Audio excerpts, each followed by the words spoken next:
A lot of stuff that happened in this episode, so I'm going to try and just get started right away and go through things kind of quickly. The episode starts off right where it ended, where the last one ended. Asagi sees Kojou just with losing control of his powers pretty much, and she doesn't really know what to think of it at first, which is, it's not like when you see something like that, your first thought is, oh, he must be a vampire who's lost control of his powers. It's not the first thing to come to mind. So she ends up seeing Sayaka with her sword. So she's thinking, oh, this is her fault, which is true. This is happening because of her. She did something to Kojou, and it's true. So what happens to Kojou is that he ends up losing more control of his powers and gets stronger and they go berserk even more. And Asagi gets thrown back and she hits the wall and gets knocked out. Then the walls throughout the school end up cracking, all of the windows break, and Yaze, he still has his headphones on. He's listening to everything that goes on with this amplified sound. So that just he practically threw his headphones off at that point. So he screwed up Yaze's ears and his abilities and stuff like that. But that lets us see a little bit more of what Yaze's abilities are. That we get a lot more later on in the episode. But Sayaka, she's yelling at Kojou, telling him to stop. He's in control right now. She thinks he can stop. I don't know what's going through her head right now. It's clear he can't do anything right now. It's clear he's not doing this because he wants to. But she thinks he can stop willy-nilly, which is impossible. But luckily Himeragi comes around. She uses either some sword shaman technique or just the spear, because the spear can negate magic. So that's how she's able to stop him, but she does this chant before then, so I'm not sure if that was just the spear's work or if it was an actual sword shaman technique. But she ends up stopping Kojou. Nagisa actually shows up after Himeragi. She tells Kojou and Sayaka to think about what they've done, because neither of them are accepting responsibility. But Nagisa and Himeragi, they take Asagi to the nurse's office, and then we see Yaze. I'm not sure if it was an actual teacher or someone on the intercom system, but they're telling people to stay in their rooms, not to move around that much. Yaze, he manages to escape from the class though, and he mentions something about how his soundscape is ruined. So that has something to do with his power as well. I guess that's what it's called. What the name of that ability is when he puts his headphones on, he just uses that like echolocation type of ability. That's his soundscape. But yeah, that was ruined. But we actually, after that, we go back to Asagi and Nagisa and Himeragi. Asagi's still unconscious. Astarte is there to just give the diagnosis, and she says that Asagi will be fine. And she actually wakes up shortly after that, and she's talking with Nagisa for a little bit, and Nagisa's talking to her. Then she ends up just talking in general, saying she remembers Sayaka being there. And Himeragi speaks up and she apologizes because Sayaka is her friend, and the reason she was attacking Kojou is probably because she was jealous that Kojou was hanging out with her, which is not really true. She was mad at Kojou for betraying Himeragi by hanging out with Asagi, but not like she would know that. But yeah, Asagi still figures out that it's Himeragi's relationship to Kojou that got him in that mess. So she's trying to figure out what exactly Himeragi is to Kojou, why she's always around him. And she doesn't really say anything. After that, we go back to Kojou and Sayaka, and they talk a lot in this scene, but one of the things he says is that he admits that everything is his fault, but it's not. Nothing is his fault. What happened to the school is Sayaka's fault for attacking him and cutting him without knowing without knowing how his body would react to that. And all the stuff that's happened so far in the series, where like she blames Himeragi being in danger on him as well. That doesn't make sense because Kojou wasn't responsible for the whole thing with Eustache Rudolph and the combat deacon in Lotharingia. He wasn't responsible for that. The combat, it's not like Eustache was there because of Kojou. He was there because he wanted to go to the Man-Made Island Corporation, Man-Made Management, like whatever it's called, and get the hand from his was like former priest from the church or something like that, a saint or something. He was there for that. It had nothing to do with Kojou. And Himeragi, she wanted to go on her own. She chose to go, and she told Kojou to stay back. That's something she decided to do on her own. It had nothing to do with Kojou. Then Kojou forced her to let him go, and by going, he actually saved her life. So literally nothing is his fault. Absolutely nothing. But it's when it comes to anime and arguments with guys and girls, it's always the guy that's at fault, even when he's not. So whatever. End up talking some more about all this random stuff, including, well, most of the topics end up being about Himeragi, but their talking ends up making Sayaka hate him a little bit less. But so I guess in the end it's a good thing, but didn't exactly enjoy the road getting there. But after this we go back to Himeragi and Asagi, Astarte, Nagisa, and those soldiers from the last episode. They come in, and it turns out that they're demons / Therianthropes. I don't know if demons are their own category, and those guys are both demons and Therianthropes, or if Therianthropes are like a subset of demons. Maybe all of these supernatural creatures, vampires, Therianthropes, all of them, are considered to be demons, and demons are just the word that they use to describe everybody, seeing as though Itogami is the demon district. But Astarte specifically said that they're demons, and that's not very specific. If it could be literally anything, so you know what? But whatever. They're both Therianthropes and demons. And once they come in, Nagisa's reaction is actually surprising because she's. You would expect someone to be scared in that situation, but she is terrified. She's screaming and like everything. It's like, you know, at first you think, you know, it's natural. You know, some monsters and demons come in with guns like, threatening you. It's natural to be frightened, but she lives in the demon district, which means she would be not necessarily used to being around demons, but you know, it's not like some scary movie where you don't think demons exist and all of a sudden one shows up in the dark. You know, that's not what it's like. But so her reaction is interesting. However, Himeragi ends up knocking her out because one of the Therianthropes was going to kill her. But Himeragi silences her. Then Christoph Gardos comes in, and it was because I don't know, maybe I just read it wrong or read the subtitles wrong, but to me, I thought that a couple episodes ago, the guy that Natsuki and Astarte captured, I thought he was Christoph Gardos.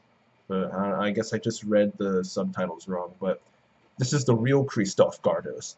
He comes in and he says that the reason that there is to take Asagi because he wants her to work with them. And Astarte, she's about to execute her whatever it's called, the R thing, her familiar, but Gardos, he actually shoots her.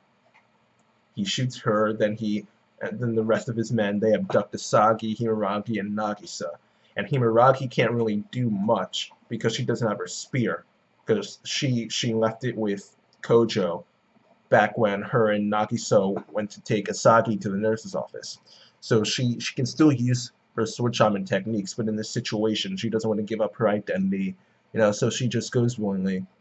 And Yaza, he actually sees them being forced into the vehicle, so he goes after them. And we see him eat half of this pill, and it looks like it let him control the wind. So he was jumping through the air with the wind around him, going pretty far for one jump. And then he used his ability, his sound ability, to listen and find out that the vehicle would stop moving. And he, I guess, heard everyone's footsteps and the helicopter. So he knew that they were going with the helicopter, and then if they did that, he wouldn't be able to catch them. So he ends up taking the entire container and just eating all the pills that were in there at once. Then he puts his headphones on and he shouts. I forgot the exact words he said. I don't think they're that important. But he shouts, and this green clone of his, kind of, is formed in the air. It's formed from the sound that he made, I guess. And it starts to go after the helicopter, which is interesting. I'm actually really interested to find out more about Yaze's actual abilities, because we've seen him in action, but we don't really know how his abilities work. But the green clone thing, out of sound clone, I guess, is going after the helicopter, but then it gets shot down. And it turns out the one who shot it down was Vatler, Dmitry Vatler. And he comes in, he's talking with Yaze, and we get confirmation that his ability is sound manipulation, and that he is a hyper adapter. So yet again, another type of supernatural character. You got your war dancers, your sword shamans, your demons. Now you've got hyper adapters as well. So there are a lot of different. Oh yeah, and attack mages, homunculi. There are a lot, but now hyper adapters added onto that list. And Vatler, when he's trying to figure out, he's like thinking out loud about what Yaze's ability could be, and he actually mentions druid magic and continental wizardry or something like that. I think it was continental wizardry, but or conventional wizardry, something like that. But that proves that there are different types of magic as well, along with people who specialize in a specific type of magic. So there could be different types of attack mages, not just a general. They're not just a general group. There could be a bunch of different types of mages. So yet again, so we just add hyper adapter onto the list. Now we add different types of mages as well. But Battler, he ends up attacking Yaze and taking him out. He shoots him with this like beam, purple beam thing, which is I guess one of his. It's probably one of his familiars, not just an actual beam. That seems kind of weird. I don't think vampires can just randomly shoot beams. But he hits Yaze and he falls into this body of water. And then we go to Himeragi, Asagi, Nagisa, Christophe Gardos. They get put in this, not a cell, but like this warehouse, I guess.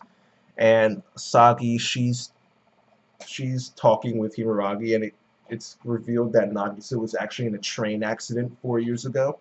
And that accident was caused by demons.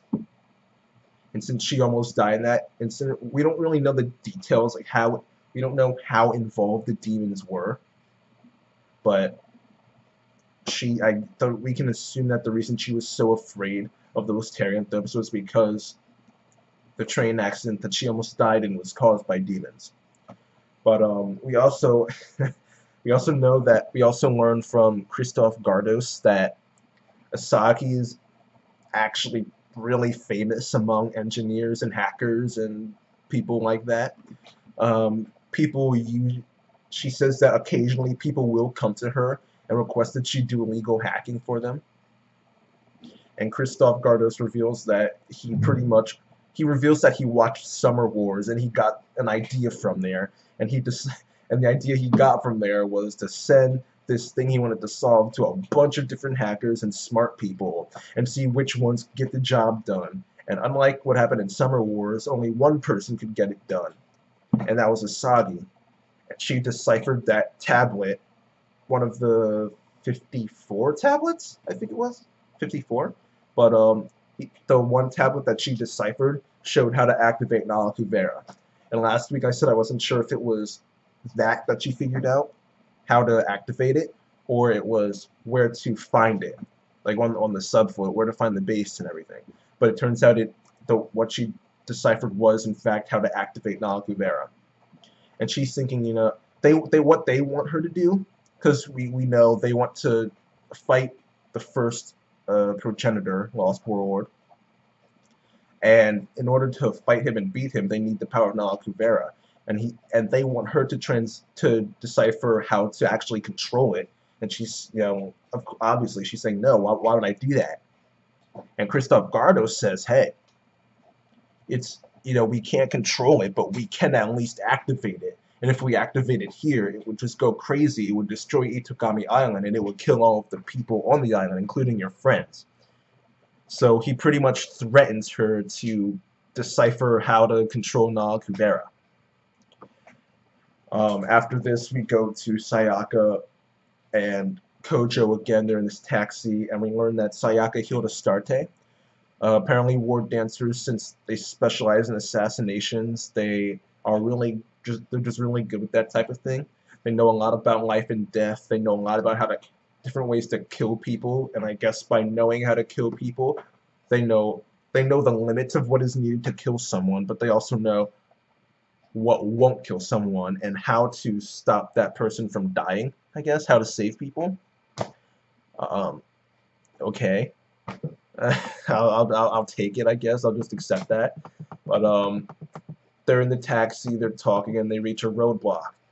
And they're trying to decide what to do, and when they're trying to figure out a plan, this is when Kojou brings up the fact that his familiars won't listen to him, and that the one familiar, Regulus Arm, that does listen to him, it only listens to him because he drank Himuragi's blood. And that's when Sayaka realizes that, oh, he's not just some pervert vampire who attacked Himuragi and drank her blood for the sole purpose of drinking her blood. He actually did it because he only did it because he had to in order to control his familiar and beat the combat deacon. So then after that she begins to hate him even less. The two of them actually get some development because Kojou, they need to travel across the water, and Kojou picks her up and jumps over, lets her go. He almost falls into the water. She saves him. So it's pretty safe to say that this love triangle is now a harem. But after that little development that they get, Natsuki shows up, and she already knows about how Himuragi and Sayaka are from the Lion King organization and how they're observing Kojou. So that was kind of interesting, how she's just been keeping quiet about it and just not acting like she doesn't know. Though I guess in reality it was obvious, because why else would... I could understand Kojou going to Natsuki's office last episode to talk about stuff, but Himuragi went with him. So it's pretty clear she knows he's the fourth progenitor, but it's interesting how she kept quiet about it. I'm actually curious as to how long she's known for. She probably knew the first time she saw them back when they were at that crane game thing. But after this, we actually see Nalakuvera being activated, and Vatler shows up. Natsuki actually refers to him as a snake charmer, which I don't think that's an actual type of person like Hyperadapt or War Dancer. I really don't think so. I think it's just something she calls him because his familiars are all snakes.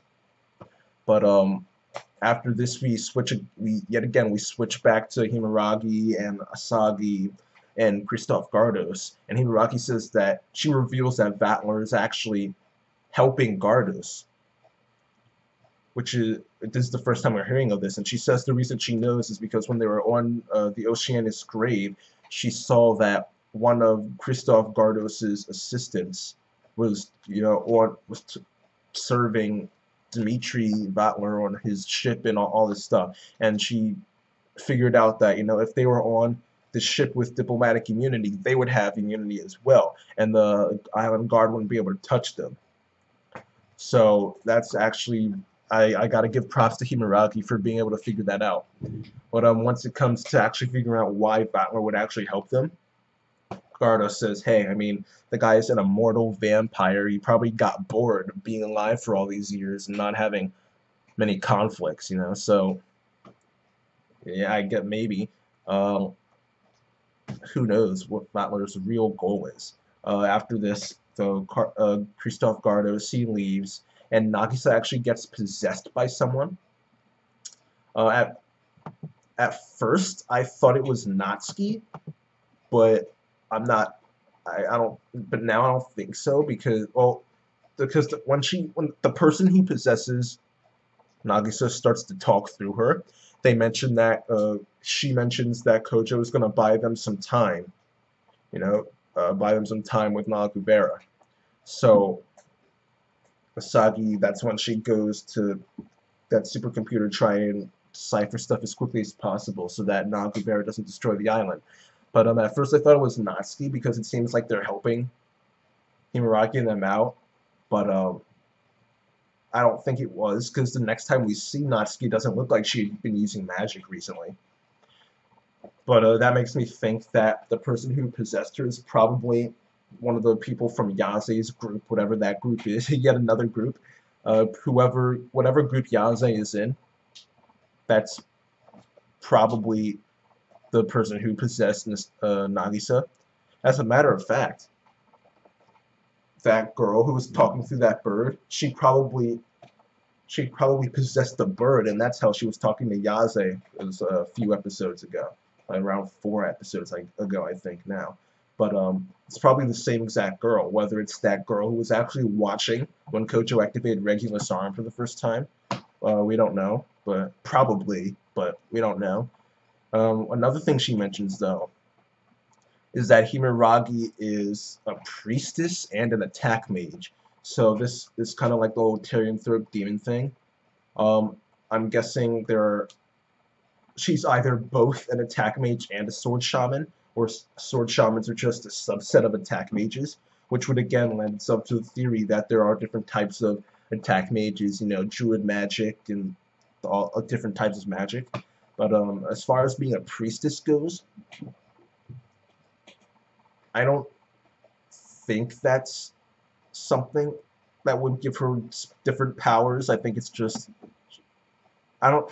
It might be important later. I don't know, but I think that just refers to her position in the Lion King organization and not like different types of powers that she might have. But just something that they threw in there really subtly. Yeah, I think she's actually it probably has something to do with the fact that why they chose her specifically the to be Kojou's queen. But we'll probably learn more about that later. After this, we go back to Vatler and Kojou and the others, and he throws Yaze down to Kojou, and he doesn't mention that Yaze is a hyper adapter. So Kojou still doesn't know. He just thinks that Vatler just attacked a random guy, yeah, But that's actually a good thing. Kojou still doesn't know that Yaze is a hyper adapter, so his identity hasn't been revealed yet, so that's good. But Vatler ends up going off to fight Nalakuvera, and that's when Himeraki calls Kojou. And while they're talking Vatler, he actually summons 2 snake familiars and then fuses them together into one. So if Kojou eventually learns how to do that, that would be a good way for him to get stronger after if he's having trouble, if he doesn't want to suck anyone's blood and get like his third, fourth, fifth familiars, stuff like that, he can still get stronger by learning how to fuse his familiars together. But while Himuraki's on the phone with Kojou, she tells him not to destroy Nalakuvera and not to do that much more damage to the city. She tells him to just hold Nalakuvera back. So she has a plan of some sort. But we actually see her at the end of the episode running somewhere. She's going somewhere, and we see Kojou confront Nalakuvera. But in order to help make things easier for Kojou, Vatler decides to destroy the bridge leading onto the subfloat.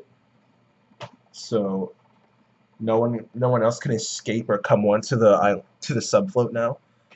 I guess that also means that Nalakuvera can't leave the subfloat either. I mean, though maybe it can, who knows? But yeah, that's pretty much it for the episode. Yeah, Himeraki runs off somewhere. Kojou, he confronts Nalakuvera. Yeah, That Asagi, she's still working on deciphering how to control it. But yeah, in the preview we see Himura. Well, we don't see it, but Himuragi's talking in the preview, and it's pretty much confirmed that Kojou is going to get a new familiar. He's going to, well, not get a new familiar. He's going to use a new familiar, and the only way he can do that is if he sucks someone else's blood, and there's a 99.9% chance that that person whose blood he sucks is going to be Sayaka. It's just that's just how things are, which I don't have a problem with. I think I like Sayaka. Well, I don't like her. I find her kind of annoying the way she obsesses so much over Himuragi and how she just does not use logic. But I like her design, and I think that she could be a really cool character. I like the fact that she's a war dancer, which is something unique, and I want to see more of her abilities because so far she's only used her sword, even though we know for a fact that she can use like a bow because of the opening.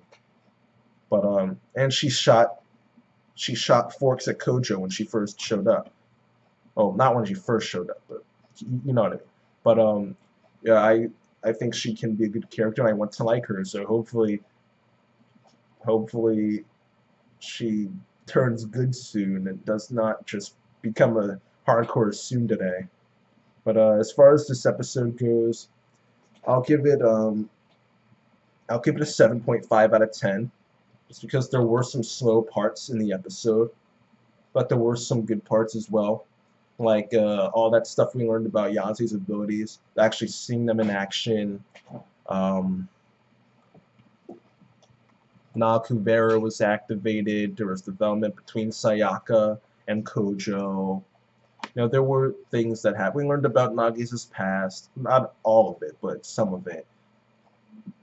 And some girl possessed Nagisa too. So yeah, things happened in this episode. Though there were some slow parts like Sayaka and Kojou in the taxi, everyone in the nurse's office.